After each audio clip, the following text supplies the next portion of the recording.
reserve the balance of my time. The gentleman reserves. The gentleman from Minnesota. Thank you, Mr. Speaker. I yield myself as much time as I may consume. The gentleman is recognized. Well, Mr. Speaker, I also rise today in strong support of H.R. 6058, the Wounded Warrior and Military Survivor Housing Assistance Act. And I also want to thank my freshman colleague for his support of this measure and co-sponsorship as well.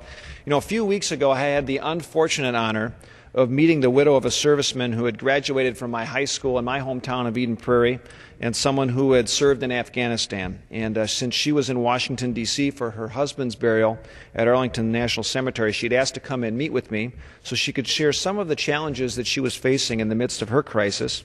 And she had an exhaustive list of concerns, actually, that she was trying to juggle through in the midst of the ceremony taking place of her husband.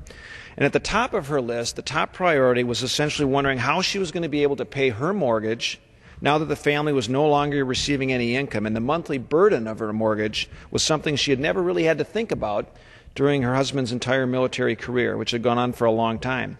And while there are certainly many current provisions in law that try to help people remain in their homes when they come upon some difficult financial problems, I believe that these programs should take into account the special needs of survivors, of dependents, and those with service-connected injuries. And that's why I introduced the legislation, the Wounded Warrior and Military Surviving Housing Act, with Mr. Minnick. This legislation directs the Secretaries of HUD and the VA to make sure that their housing programs do indeed address the needs of survivors and dependents, as well as those who have those service-related injuries. And, Mr. Speaker, these are families that have made great sacrifices.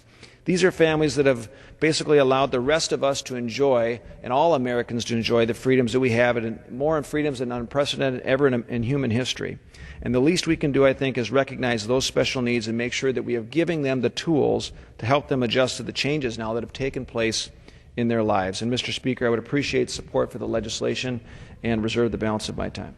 The gentleman reserves. The gentleman from Idaho. Mr. Speaker, I have no further requests for time, and would inquire, does the gentleman from Minnesota yield the balance of his? Mr. Speaker, I have one additional speaker. I reserve the balance of my time. The gentleman from Idaho reserves. The gentleman from Minnesota. Mr. Speaker, I would like to yield some time to the ranking member of the committee.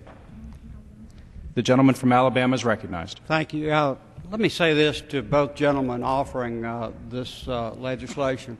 As the father of a Marine, I want to commend you for doing this. These young men and women are our true heroes of today, and their families face many hardships, many challenges, and this ought to be a priority.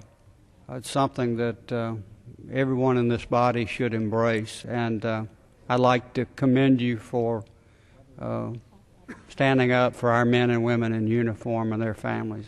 Thank you very much, and yield back the balance of my time. The gentleman yields back.